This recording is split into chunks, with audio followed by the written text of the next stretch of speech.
Welcome to Future Back Drinking, brought to you by PepsiCo and Time. I'm your host, Dr. Athina Kanioura, and as PepsiCo's Chief Strategy and Transformation Officer, I believe it's incredibly important to speak with today's industry leaders about the technologies, innovations, and ideas that are certain to impact all of us. Future Back Drinking is not just a podcast, it's a journey through the now into the next. And joining me is my co-host Priyanka Aribindi. Hello, Priyanka.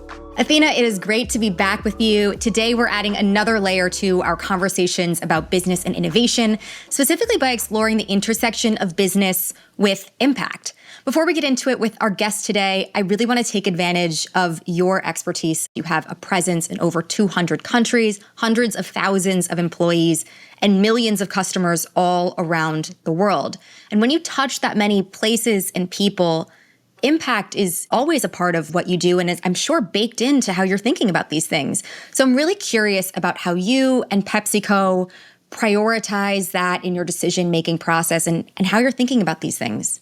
Companies like us have a big responsibility to ensure that the communities that we influence and the countries that we operate can be supported in means and ways beyond just the day-to-day operations of the organization. In sectors like agriculture, where for us is very critical, we support our farmers and the broader farmer community in regenerative agriculture practices. And that's only one small example of how we partner with private and public institutions, with governments and states to bring best practices, know-how, and capabilities in communities that are extremely vulnerable but very important for the local economy. So we do believe in giving back, we do believe in making the world better, and we do believe that through this partnership model, we can make a difference and big impact to the society. Has that always been a part of what you do, or is that something that you've really consciously prioritized and chosen to be a value of PepsiCo? No, this has always been a value of the company from the inception of the organization. Our people, the communities that we operate, have been the heartland of PepsiCo. And therefore, from the very beginning, whether it was through the PepsiCo Foundation or local activities that each of the markets are doing, we have been very deliberate on how we help those communities thrive. I'm really looking forward to digging into all of this even further today with our guest. We have a real powerhouse with us today. She has held really extremely influential roles both in the business world as well as on the policy and impact sides, and can speak really clearly to all of the above. So please, everyone, join us in welcoming Shamina Singh. Shamina Singh is the founder and president of the Mastercard Center for Inclusive Growth and executive vice president for sustainability at Mastercard. Shamina has spent her career building bridges between business, government, and communities, helping to ensure that the digital economy works for everyone. Under her leadership, Mastercard has launched initiatives that connect small businesses to the tools and data they need to thrive. She is a global voice for inclusive and sustainable growth and someone who truly understands how purpose can be a powerful driver of performance. Here is our conversation.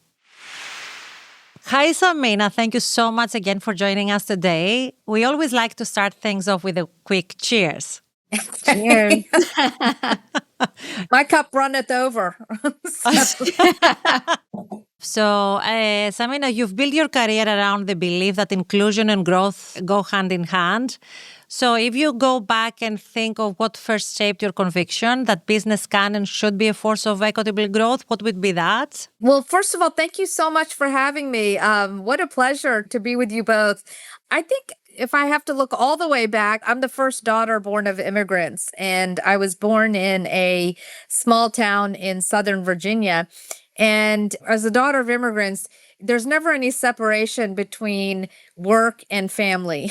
So I was sort of raised with, a mother who was constantly working in a small business, a father who was constantly working. He was teaching at a local community college, and I had 4 other sisters. And so our lives were complete chaos all the time. And I think that if anything, this notion of separation between work and play and family and faith and all of these things, it was all sort of jumbled together, I think, in a really great way.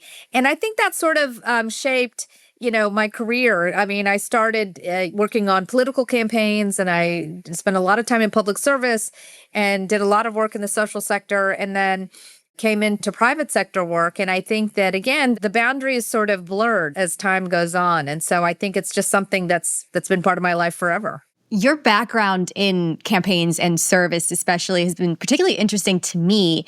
I'm really curious about how that work has shaped your career path and how the skills that you kind of cultivated in that world, which are so specific, how they have helped you be successful in your work today. I think I didn't take the more conventional approach of becoming a doctor or a lawyer or an engineer. I went into public service and I went into political organizing. And I think that those types of skill sets actually were really have always served me well and been really important, because the motivation for going into things like political campaigns and public service was around the idea that we live in a country that is built on democracy and is supposed to be about access for everyone. So the mission of the work has been clear, to me at least, but the way you do the work, I think, is the real skill building and really interesting that actually does cross lines. So I'll just give you an example.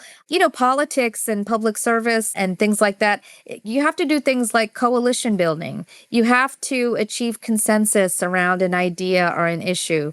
You have to bring people together. And a lot of times people may be different in their beliefs or in their approaches to things, but finding some way to reach common ground or finding some sort of shared value or shared goal, I think is something that, I learned a lot about in public service and political campaigning.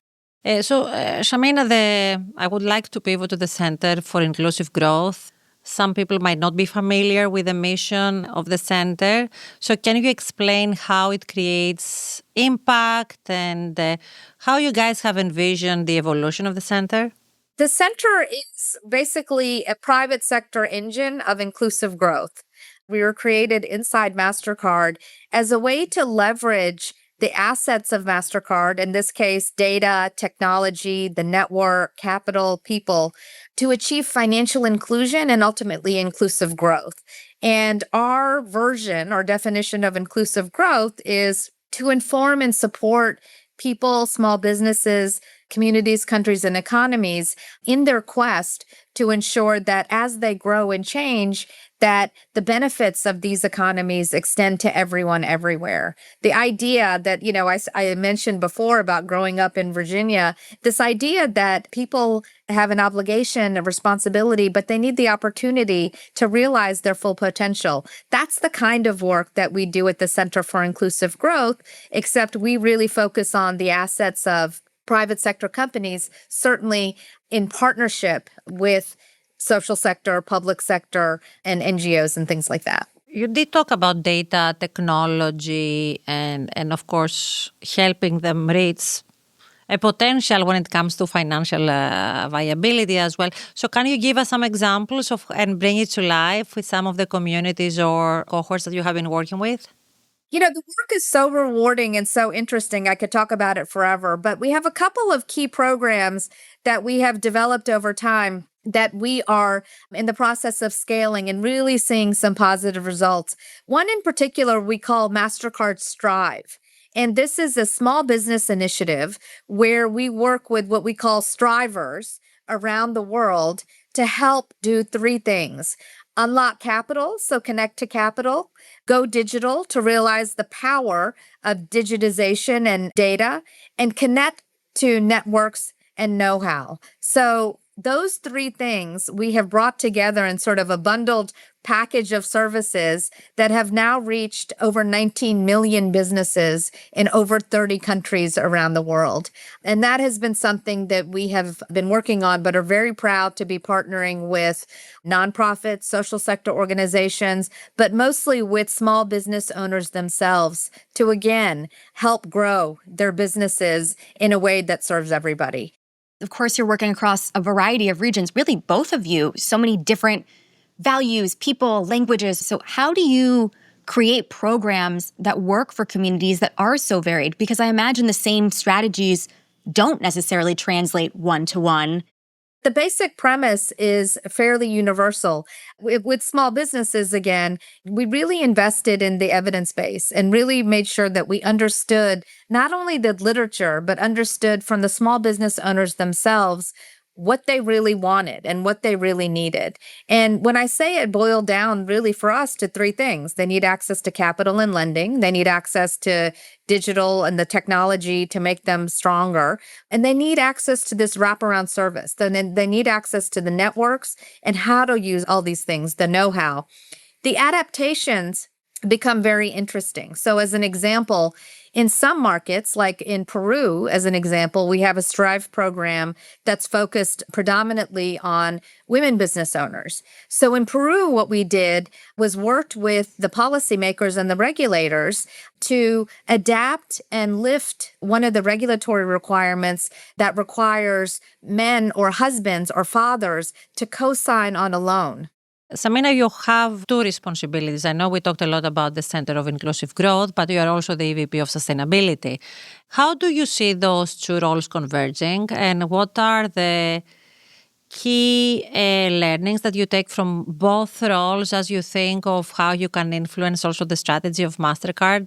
For us, because our focus is so much involved around financial inclusion and this notion of not really believing that you can't do well and do good at the same time, we've built our sustainability strategy in a very similar way, in the sense that if one thinks about climate strategies or the conversations that happen in this space, so much of it is about mitigation. So 90%, I think, of funding goes to climate mitigation. But for a company like Mastercard, we don't have an incredibly large carbon footprint compared to other companies.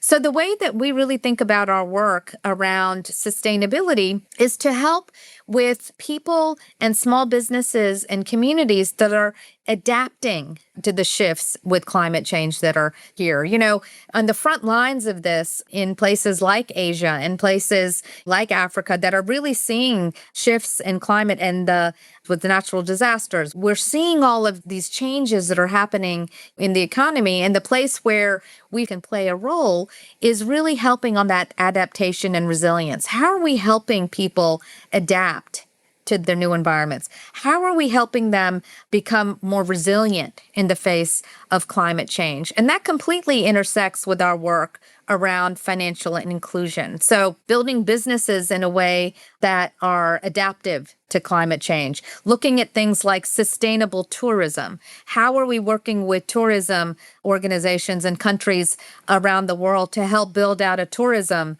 strategy that recognizes that tourism may look differently in different parts of the world based on what's happening in the climate space? We have been discussing also in previous episodes the role of AI, Gen AI, now agentic AI, and on how it will evolve the economy, how it will change the way the companies work, and of course, what does it mean in terms of growth for companies, but also the communities. So as you're thinking of the center and your mission, do you see any pivotal changes due to the now explosion and invasive nature of AI in everything we do? I think like you and like so many of us, we know that AI is changing everything about our lives. At Mastercard, we've been using AI for many years now because we adopted it to protect transactions. It was a way to reduce the fraud that was happening in the system. And so we've had a lot of experience with AI. And I think the evolution for us here is, I think, one that I hope others will adopt and share, which is this notion of privacy. We talk a lot about the regulations around AI and regulations sometimes not keeping up with innovation. Many years ago, as data became more and more and more prevalent, we did adopt an approach that said, look, for consumers, for small businesses, Mastercard believes and will build products that recognize that data belongs to the consumer. You should own it. You should control it and benefit from it. And Mastercard's job is to protect it. With that level of clarity and the focus on a principles-based approach, as regulations have come in, we've sort of been and in some respects buffered, because that's how we've built our products in the first place. And that was something we adopted very early on. So when it comes to AI, we talked before about transit potentially being an evolution. I think AI is the revolution, this technology revolution that we're already experiencing. And for us at the center, we have been looking at this for quite some time, starting with this notion of information inequality. So as the economy shifted from analog to digital, digital to data, we started to see more and more of this divide between the data haves and the data have-nots that we started to call information inequality. Similar to income inequality, with information inequality, though, we see it as a capability gap. And that sometimes is much harder to overcome unless we start to intervene more quickly and more upstream. And that's what we did with the Rockefeller Foundation when 5 years ago, we created something called data.org. We created a new institution to meet the moment. And data.org's purpose is to build the capacity of individuals and small businesses and social sector organizations to realize the power of data, and now to realize the transition to AI. Now, data.org is one organization. We hope that many others will start to form. But I think for us at the center, the central issue that we are looking at is trying to make sure that as best we can and as best as private sector can, by incentivizing a race to the top, by incentivizing privacy principles, by incentivizing reducing the information inequality gap, we might have a chance to ensure that more people more quickly benefit from the AI economy than not. You've worked across so many sectors, business, government, impact. I'd love to know what you've learned about leading change in such a variety of systems, and also what lessons that these worlds that maybe are less separate than people think can take from each other to work better in the future. I think it's a great question. And I think that through it all, the through line is trust. It's trust. And so being at the Center for Inclusive Growth and being in a place where the business of this company is all about trust, you have to be able to trust that if you buy something, you're going to get it. And if you don't like it, you can return it. So this very simple notion of people transacting who don't know each other and can't see each other is something core to the business. That's all based on trust. And I think how this came to life was during COVID, because the center had been investing in upskilling and upgrading lending platforms and microfinance institutions, because we saw that if they didn't get upgraded, if they didn't join the digital economy, they were increasingly going to be leaving people behind, much like the data economy that we're seeing now. During COVID, if you all remember, if you take yourselves back, people who didn't have access to a phone or a digital network were trapped in an economy that kept them isolated.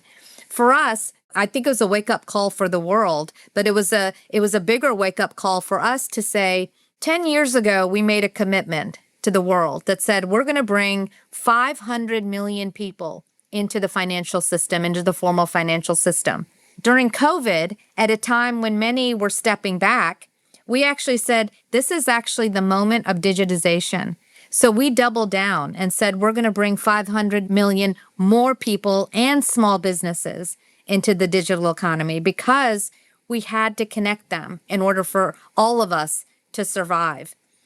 In order to do that required trust between the small business owner, Mastercard, the banks, the entire ecosystem. And so I think in times of great change, in times of great shifts, there has to be some consistency. And the consistency has to be driven by companies and individuals that have a values-based approach, but that are rooted and understand the importance of trust. Okay, I think we are ready for the lightning round. Shamina, at the end of each episode, we like to ask our guests a series of quick-hitting questions to get to know them on a more personal level. First one, what's a lesson you learned the hard way? A lesson I learned the hard way is that losing your house key means you're locked out of your house and you have to crawl through a window. And so there were so many times when I was like a kid who was absent-minded and my mom and dad were working. And so I would always forget the house key or lose it or something else. And so I always had to figure out a way to crawl through the window. So I guess the lesson there is pay attention to where your keys are, pay attention to where your wallet is, pay attention to your surroundings. Small details that matter. You said personal. So This is definitely very personal, no? Absolutely. What is one decision that changed the course of your entire career? I think it's a decision, but it was actually a piece of advice that I got from my mentor, who was the former governor of Texas. Her name was Ann Richards, and she was the first woman elected in her own right to lead the state of Texas. And I worked on her political campaign, and she became a mentor for my entire career. And when I was experiencing an inflection point in my career, she said, Shamina, you've done a lot of work on the public sector side. You worked for government, you worked for NGOs. She said, if you don't learn how money works and how money moves, you're shortchanging yourself and you're shortchanging the impact you want to have in the world. So the decision to learn how money moves was probably the biggest decision I made in my professional career. And that was at her advice. What's something you know now that you wish you had known earlier? There's so many things I know now that I wish I'd known earlier. Probably the thing that I'm wrestling with right now is that exercise makes a difference. I think that growing up, I played sports and things like that. But then, I started working a lot. So I've recently been getting back into exercise. And if I had to do it over again, I would sort of consistently keep some kind of routine and some kind of exercise throughout. When you need to recharge or to spark new ideas, what is something that you do outside of work? I would say probably sleep and exercise. It is really, really important to take some time to spark new ideas and recharge. For longer inspiration, of course, and for things that like where I am contemplating or really trying to come up with strategies or trying to really think through opportunities, plane rides are really good for that for me because it's a time when I can disconnect and really process information. Awesome. So, Shamina, it wouldn't be a future back drinking episode if we didn't ask you this question. If you could choose one person to have a drink with, who would it be and why? There's so many people that I would love to have, who I'd love to have a drink with. I mean, I'm not going to go all philosophical or anything else. I think I'm a huge fan of Brandi Carlile, and I enjoy her music, and I love her personality, and I love that she's not shy about throwing back a whiskey or two. And so I think if I had a chance to sit down with somebody and have a drink, it'd probably be Brandi Carlile. Amazing. I love it. Okay. Well, thank you so much. It has been an excellent discussion. Again, thank you so much for what you are doing to make this world a better world as part of your role and as part of what Mastercard can do. So, very important, your mission, and thank you for everything you have been doing. Thank you so much. And with that, thank you so much and cheers again. Cheers. Cheers. Athina, that was another really great conversation. I think my big takeaway was how much closer the business world is to impact. And I think that people sometimes separate those ideas and think that they're so far apart. But as evidenced in how you speak about Pepsi's work, of course, how Shamina's speaking about what they're doing at Mastercard, they're so much more intertwined than people may think. Yeah, no, I couldn't agree more. The reality is that it takes every part of the private and public sector to drive change in the world and bring kind of social equality, financial equality, technology equality, and information equality to everyone. I thought it was an amazing conversation where we touched every kind of major topic that is top of mind of everyone, from a policymaker to a normal person who is really concerned about what is happening in the world. And I'm pretty sure kind of all our audience will be very excited to hear from Shamina. Absolutely. Thank you for listening to Future Back Drinking. We hope you truly enjoyed the conversation. Please be sure to like, subscribe, and stay connected with us on all of your favorite podcast platforms. Until next time, take care.